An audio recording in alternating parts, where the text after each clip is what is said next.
advice do you have to homeowners? Practicing that preparedness, starting the conversation now is always going to be a benefit to any association out there. And welcome to Recovery Report Live. I'm Dan Odess, president of GlobalPro, where we manage risk to recovery. We have managed more than $1 billion in recovery. We've represented more than 1,000 community associations and business owners in the placement of insurance, and this is your source for information you can use. I'm here in our Dallas, Texas office, and I'm excited about today's show to talk about important issues that are impacting community associations. And I'm going to be joined soon here by Blanch, the Siegfried Rivera law firm, to talk all about those things. But before we get there, I want to talk about important issues that are on my mind, that are just really getting to me, right? Because I'm seeing some trends. I'm seeing trends within the insurance industry that are not to the benefit of the policyholder. And I'm seeing a lot of lobbying efforts and a lot of misinformation used as the basis as to those changes. But they're not fixing their own problems, yet they're trying to clamp down on consumers and the products that they're selling and make them more and more profitable. But there's a rise in consumer satisfaction issues with regards to claims. And the whole reason why you buy insurance is to protect you in the event that financially, to protect you in the event that something were to occur. So if I'm buying something to protect me financially, if something were to occur, and I don't have suddenly coverage for simple things like water pipe breaks, sewer backups, hurricane damage, because as we learned after 2017 storm season, water getting into your building is something other than hurricane damage when it occurred during the hurricane. It doesn't make sense. These things don't make sense. And with a rise of consumer dissatisfaction with claims, I talked about the value payment report on prior broadcasts. I talked about all these different things, the proof that having representation, you're not only going to get more money, you're going to get it more timely. Now, they sometimes argue that, it's going to take a little bit longer, it's going to cause delays.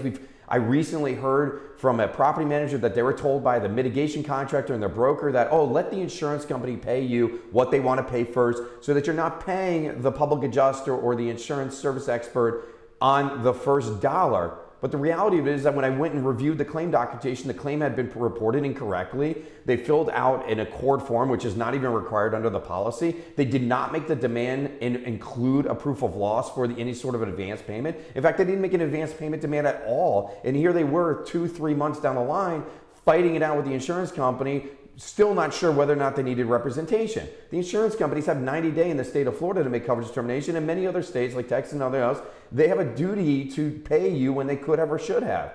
But the reality of it is, if there's a rise in amount of consumer complaints, and there's all this technology available to these insurers, which we are also learning that they're not adopting, and they're actually lobbying for longer periods of time to pay you, and they successfully have done this in several other states. And then you have states like California passing laws which says that if more than two adjusters, okay, I'm going to pause on that. If more than two adjusters handles your file, they're in violation of law. Like they're concerned that these files are moving from one person to another person to another person, and they passed a law for consumer protections because they realized the delay it was causing. If more than two people touch your claim, like why would more than two people manage your claim at any one time, particularly for like a homeowner? Let's not even talk about a business owner, community association, or one of these other larger infrastructure type properties with these complex policies. They're passing laws to make it so that insurance companies will stop passing off the claims to more and more people, which is leading to delays. Meanwhile, in the state of Florida, they're passing laws which gives them more time to adjust the claim, and you're having a rise of consumer complaints with the dissatisfaction of it. You also have things like appraisal, the hotly contested issue in court. But appraisal, the intent of appraisal, while it was originally written into policies, was to help resolve disputes with insurance company as to the amount of the loss, the dollars and cents. It should be something simple. But as we all learned in today's economy, anything about money is very complicated. And now we have this confusing opinions from various different courts regarding who can be your appraiser, who couldn't be, whether or not, even if you go through the entire process, which could take you months and months and months, your insurance company can still deny your claim and not pay the amount of the award, even though there's some confusion between the purpose of the appraisal, which is to set the amount of the loss payment provision, which has a condition in there that says that if I have an appraisal award or proof of loss and amount of loss, and there's an agreement as to the amount of it, then I should get paid. But they're not doing that, right? They're doing other things to create delays, and then are arguing that, based on how someone is being compensated, whether they're disinterested or interested, and et cetera, et cetera. Meanwhile, the insurance companies repeatedly hire the same people from the same companies. Sometimes those people were involved in the adjusting process as experts, wrote horrific reports, maybe tantamount to fraud. They've been reported for it and other issues. There's a dispute as to it because of what they wrote. And then they get appointed as the appraiser of the insurance company. Then the insurance company argues that the public adjuster can't be the appraiser as well because they get paid a percentage of the recovery. Well, that individual over there wrote such a horrific report that it committed fraud and et cetera, et cetera. And like, they're clearly only working for you. And even in their deposition, they say they've only worked for insurance companies, or 95% or 100% of whatever they're doing, and millions of dollars in fees are coming only from insurance companies. But they're less interested than, let's say, a public adjuster who's been appointed as an appraiser. It's really not making a lot of sense. And I'll be honest with you, I've taken the approach with regards to appraisal that if there can be an agreement ahead of time with the insurance company as to what you're going to appraise and that they're actually going to pay it, then maybe it'll be meaningful, right? Maybe it'll be worth the rub. Maybe it'll be worth the expense to the policyholder, because there's additional costs and expense associated with it, just like going to arbitration or any of those other dispute resolution type methods like mediation, right? There's an additional cost. So it's to the benefit of the insurance company to continue to push in that direction. First of all, it takes more time and it costs more money. All right. But it's confusing as like, who's going to do it? Is the insurance company agree to it? They get an adverse award. Next thing you know, they're fighting it. I mean, you're back in court anyway. So again, at the end of the day, it's like, why are we even doing this? Right. So, the last one thing I want to touch on, and for those that have been solicited, let's say by public adjusters or by others, and that's the important part, by other people out there that can help them with a claim. We have these unlicensed individuals, people that are not licensed to public adjust, soliciting community associations and business owners and homeowners early on in the claims process and saying, hey, we can represent you and help you get more money. But the reality is that is the insured's right to demand appraisal. And if they're not legally allowed to represent you because they're not licensed, then how can they step into your shoes and exercise your rights under that policy? So be careful, ask for licensing information, ask for references, start looking at your policy. If they're soliciting you and telling you about appraisal, ask them about how they're going to get you into appraisal if they're not licensed to represent your interest, because a licensed adjuster or a licensed attorney really are in the state of Florida or Texas or Illinois or New York or New Jersey, anywhere else that GlobalPro operates. You have to either be a licensed public adjuster or a duly licensed attorney in order to represent a policyholder. And if you're not, and you're jumping in there and doing something on behalf of the policyholder directly with the insurance company, then you've now stepped into the shoes of the insured, but you're not licensed to do such a thing. So be careful, because honestly, when it comes to these appraisal awards down the line, these insurance companies are fighting them. And if it's found that your adjuster, which acted like your appraiser who acted like an adjuster, it's even confusing to me sometimes because of what they're doing here, they may actually take issue with that. And again, you waste of time, you owe these people money, then you're fighting them over the fees, et cetera, et cetera. Be careful of that process. Take a step back. Understand your rights and obligations. Have that individual show you in the policy how or why they can do what they're doing, walk you through it. And again, ask them for the appropriate licensing, accreditation, references, whatever it may be. It's always a good thing when you're retaining anyone, really, whether it's a contractor, adjuster, an appraiser, or a lawyer. And speaking of lawyers, I want to bring on our next guest, Robbie Blanch of Siegfried Rivera. Robbie Blanch has been a member of the firm since 2001. Concentrates his practice in community association law. He represents condominiums, homeowner associations throughout Florida, handling a broad range of legal issues pertaining to the operation and management of community associations. I know Robbie very well. I would consider him a friend. He's been a great resource for us here, for our clients over the years. Robbie, thanks so much for joining us. And thank you very much for having me. So, Robbie, I want to get into, we've been talking a lot on the recovery report about some of the changes that are coming for the right now in legislative session for community associations, particularly in Florida. But as GlobalPro does operate in various other states, we're all also hearing kind of a similar thing. We're meeting with lawyers there, talking to them as well. But once again, it seems like Florida is going to set a precedent that may, in part or in whole, get adopted by various other states as we go forward. It's kind of similar like the building code. What is now considered the International Building Code was once the South Florida Building Code. So, we have a tendency in Florida to really set the bar high, and it seems like people kind of want to follow suit there. Particularly with the migration of people down there, the buildings are much more full than they have ever been, and there's a lot more people interested in what these community associations are doing, particularly since the tragedy is in Surfside. So, but tell us about your role at Siegfried Rivera, the types of clients the firm retains, and really the focus of your practice. Sure, Dan. Siegfried Rivera started out as a small law firm in Coral Gables, Florida. We now have offices in Dade, Broward, and Palm Beach counties, and as you indicated, have served to represent clients throughout the state on various legal matters. Our firm focuses, as you indicated, on representing community associations, which is what I'm board certified in and have been doing for about 21 years. Thanks for reminding me. The other aspect of our firm is to assist clients with their commercial real estate needs, and we wrap it up with the construction law practice of our firm. So we believe that all the practices complement each other, representing various stakeholders in what our founding partner Steve refers to as dirt law.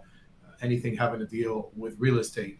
And so, here in Florida, we are, I guess, cutting edge on a lot of the developments that arise. I don't know if that's notorious or something to be applauded. Yes. Yeah, I guess in some regard, maybe it's not such a great thing. I would say particularly after the tragedy of Surfside, but it is what it is, right? And there definitely seems to be a certain focus on what Florida's going to do and how they're going to respond to the tragedy of Surfside, and how these things may get adopted and used in various other jurisdictions. So we'll see what's to come with that. So let's talk about let's get into the weeds on this a little bit. Certainly way too much to cover in this show, but I definitely think it's worthwhile to get into some of the highlights of it. So what do you think are some of the issues that are impacting newly turned over buildings and properties? How do you expect them to respond to some of these changes? Well, newly constructed or newly turned over buildings, much like those that have existed, are going to have to deal with all of the results of and floodgate of issues that have happened post Champlain, post Surfside. For instance, the county in Miami-Dade County has just recently adopted an ordinance requiring condominium associations, homeowner associations, and co-ops to file a large number of documents, reports, and it's an ongoing obligation that will renew and stick with the associations on a yearly basis. So irrespective of whether you're a 30-year, 40-year, 50-year building, you're going to have to be dealing with this new requirement, this added layer of reporting and filing on a county level. Dade County just adopted that, and possibly other jurisdictions may follow as well. Similarly, on the lending side, Fannie Mae, Freddie Mac have recently adopted requirements on an underwriting perspective that obligate condominium associations to respond to additional questions aimed at identifying the safety or soundness of the buildings at which they're going to provide mortgages. And so any lender that is issuing Fannie Mae compliant or Freddie Mac compliant loans is going to have to obtain this information from the condominium associations. Many associations might not be writing Fannie Mae or Freddie Mac paper, but nonetheless, the expectation is that a lot of other lenders are going to follow suit and also copycat what Fannie Mae and Freddie Mac are doing. So that's just two aspects of how the newer buildings are going to have to deal with a lot of this, as well as your longer established buildings. Yeah, I've been getting a lot of questions about, some buildings are going through transition and a turnover process, and they're like, oh, well, in one instance, they were almost taking the approach as if the changes that are expected of the community associations wouldn't affect them as much as a 40 or 50-year-old building. And I even heeded some warning. I was like, yeah, I would take a step back. I actually think you're wrong. And I think that what you're going to see is that while some of the changes are going to be 10 and 20 and 30 years out from the inception of the community association, you're going to have to start planning for that stuff today. So while yes, the older buildings are going to have to scramble to deal with the issue today, you're also going to have to plan for that issue in the future, and taking steps to making sure that you're properly reserved, that your insurance is there, et cetera, whatever. So that's kind of why I had broken it up into kind of two segments, which is the newly turned over buildings and the buildings that were aging to about 40, 50. There's a lot in between there, right? There's the, let's say the 10 and 20-year-old buildings, which are really confused as to, okay, what do they have to do today as they plan and head towards their 30 and 40-year-old, these inspections and the 50-year inspection that once were. Your familiarity with the legislation, is there any particular bills that you believe are actually helpful to the associations that you think are good? Because and I'll preface this with this, Robbie, is that we've had some people on, and it always seems kind of like downtrodden and negative. Do you see any light? Like, is there any positivity with regards to some of these changes that you see the legislator that may get approved? I mean, that's a loaded question, of course. And I hope so. To ask a question and frame a question in that manner. I do believe that a lot of these bills have many positive aspects to them. For many years, you've preached to community associations about being adequately prepared, adequately funded, save for the rainy days.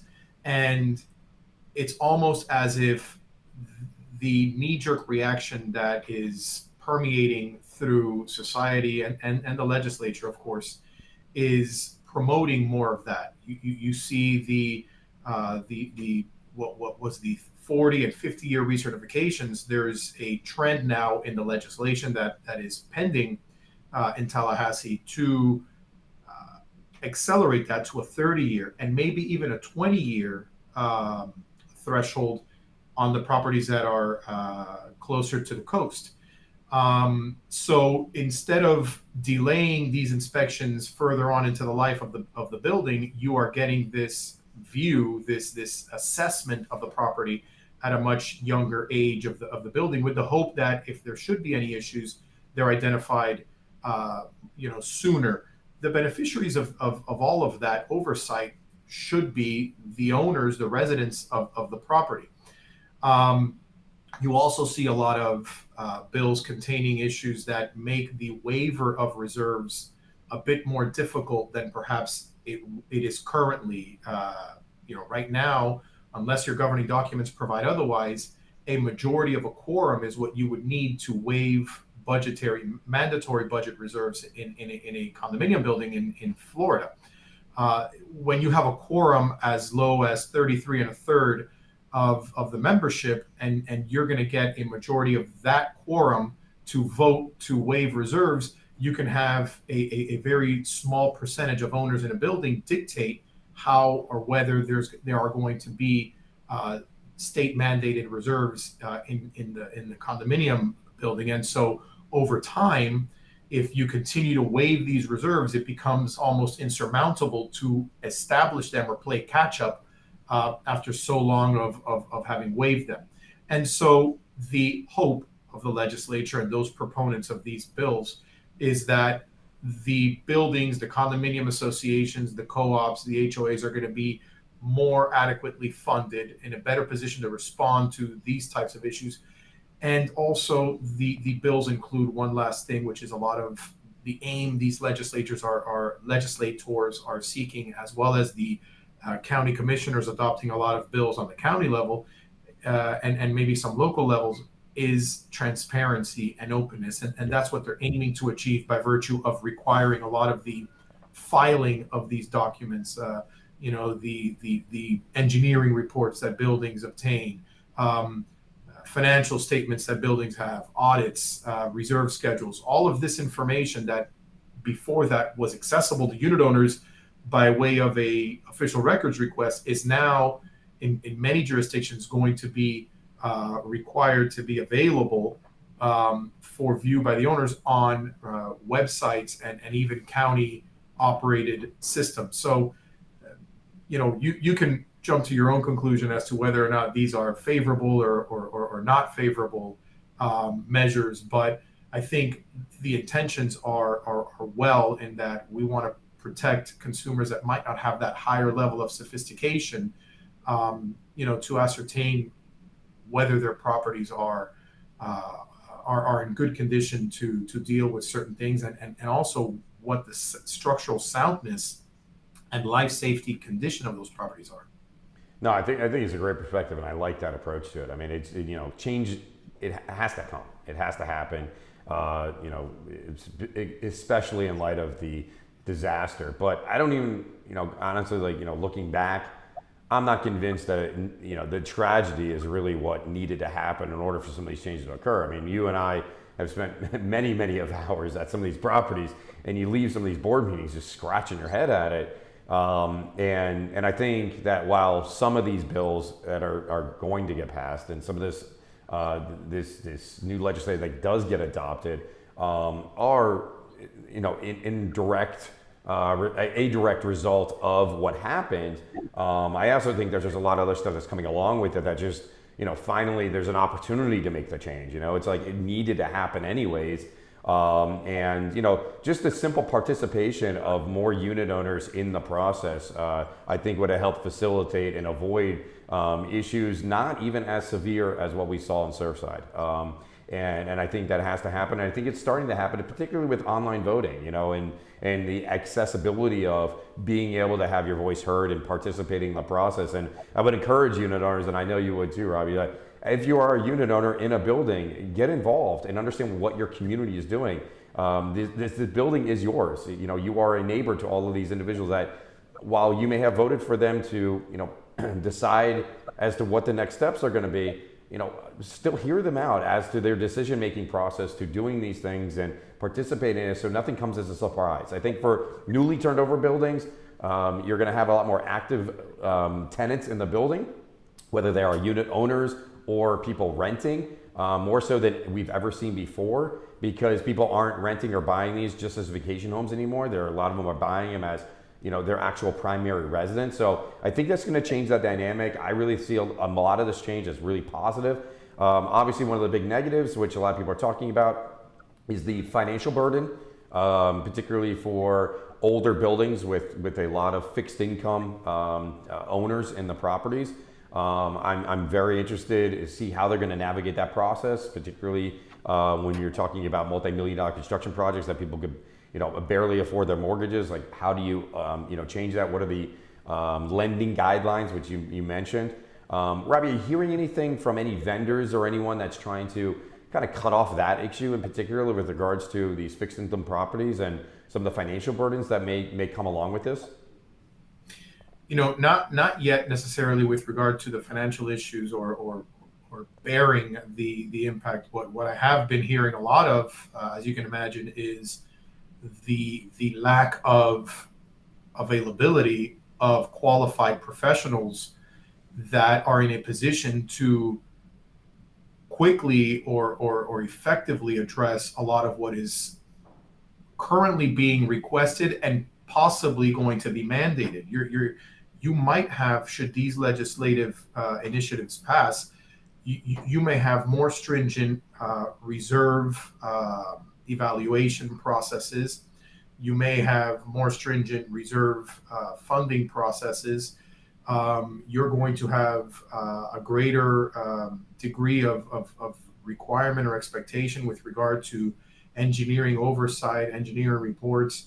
And all of these professionals at the same time are being very cautious to cover their own backs and not say certain things or not report certain ways and seek to limit their liability in certain manners.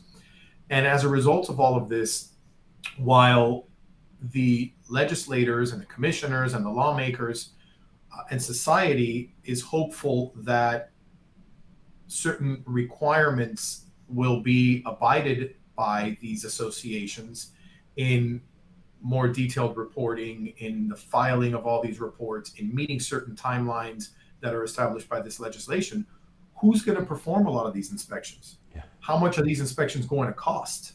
Who's going to calculate the reserve numbers for associations? It's not going to be the managers. It's not going to be the board members. It's not going to be the accountants. So you need qualified vendors that are going to be providing these services for most associations. And it goes back to something you just mentioned earlier. Who's going to pay for this? It's one thing to have a high-rise luxury tower that's got a seemingly limitless budget. But when you look at most of the condo associations out there, they're not uber luxury buildings. And so you continue to add a great deal of layers of compliance and safety. And really, is it fair to expect these owners to have to pay for this, let alone understand much of what's going on? And it just becomes, at one point when you think about why condominiums were created, it was to be able to provide those members of the community and those owners an opportunity to have a residence at a much, at a cost that is spread and a risk that is spread amongst all of the stakeholders in that building. But you continue to add costs to that experience, and at some point you may ask yourself as an individual that's going to buy in a building whether it makes sense to buy in a condo or not.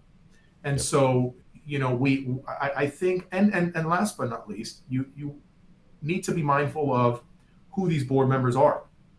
And of course, as with anything in life, there may be some bad apples. But my experience in the 21 years I've been doing this is that overwhelmingly, the directors with whom I deal are all good people.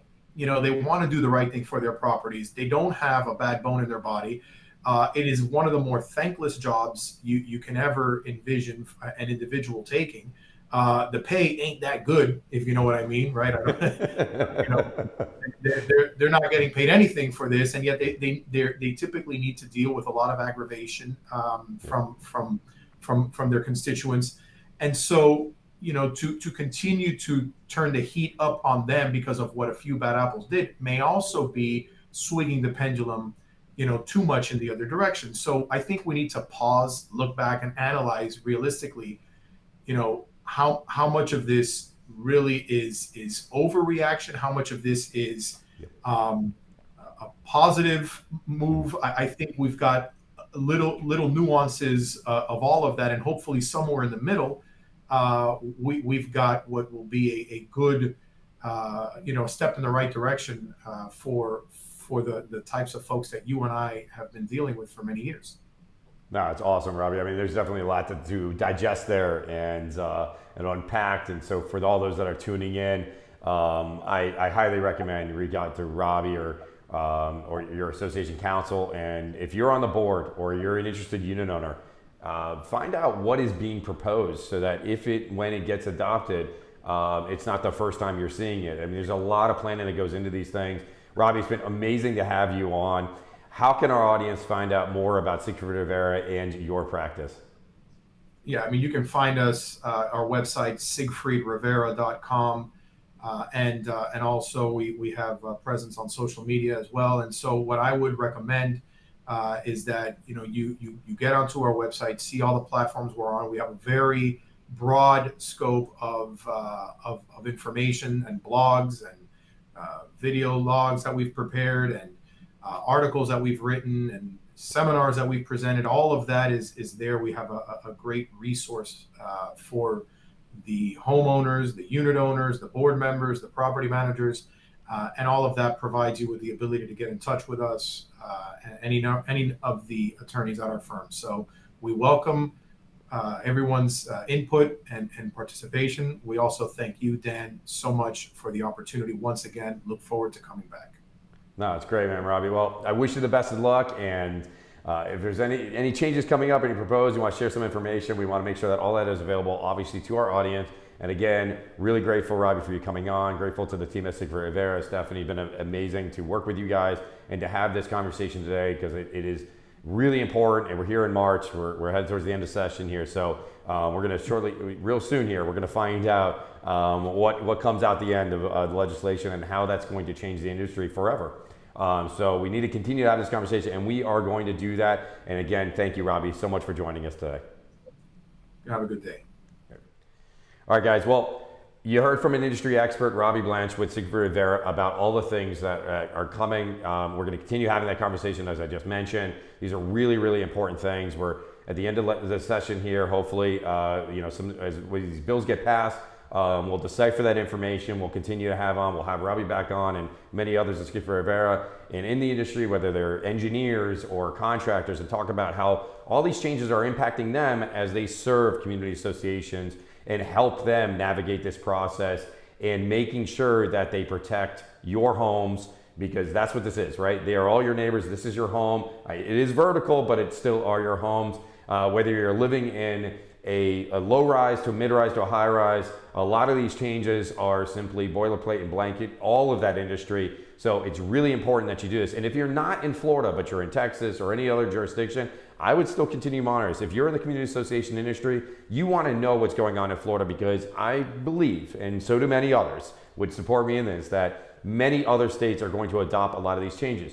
In whole, in part, some sort of hybrid of it, who knows? But it's definitely coming, because no one wants to say that they didn't do anything, especially in the wake of Surfside and the tragedy in that area. It just simply South Tower and the folks in the community are still picking up the pieces, and it will for many years to come. About on a weekly basis, you see articles written about certain settlements and discovery that's going on and disputes that are still arising from it.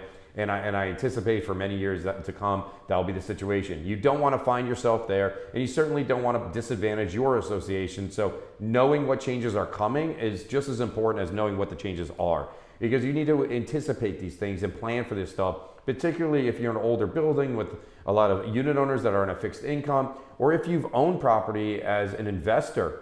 The reason why you bought it as an investment was to rent it, but if the costs of owning in those buildings becomes so great, then you're going to overcompensate on the rental rate, and then you're not going to be able to get renters at a certain dollar value. There's a lot of implications to these changes, and you need to know what they are. And so we want to continue to provide that information. As you all know, if you've been tuning in, we are in our 10th year here at GlobalPro. Just in a couple weeks, we will actually be celebrating and ringing in the 10th year, the year in which GlobalPro started to protect the interests of policyholders. We've been doing it day in, day out, 365, 24/7. My team is amazing. I love them. They've been with me from day one. They're working their ass off for you as a policyholder. They want to make sure that you have the information you use. And if you haven't already, like us, follow us on all the social media platforms, whether it's LinkedIn, YouTube, Facebook, Instagram, Twitter, whatever it may be, we're out there. This is broadcast simultaneously live on 3 platforms, Facebook, LinkedIn, and YouTube, every single week at 11 o'clock. And we will be joined next week by another special guest. So I want you to continue tuning in. We're going to be counting down actually to 100 episodes. 100th episode. I can't wait for it. I'm excited for what's to come, to share with you all the new information that we have here and things that we have planned for this year. It's an exciting year for us all around, the economy and whatnot. Obviously, there's some issues going on with the wars and everything else, but we want to make sure you as policy will have the information you need and how all of those things may be impacting you. And it definitely impacts you in a big way. I mentioned it earlier. If you missed it, check it out on YouTube, Facebook, and LinkedIn. The broadcast will be there. Click it, share it, do whatever you want with it. We want to make sure that you have the information and everyone around you has it as well. So we'll see you next week, same place, same time, right here on the Recovery Report Live.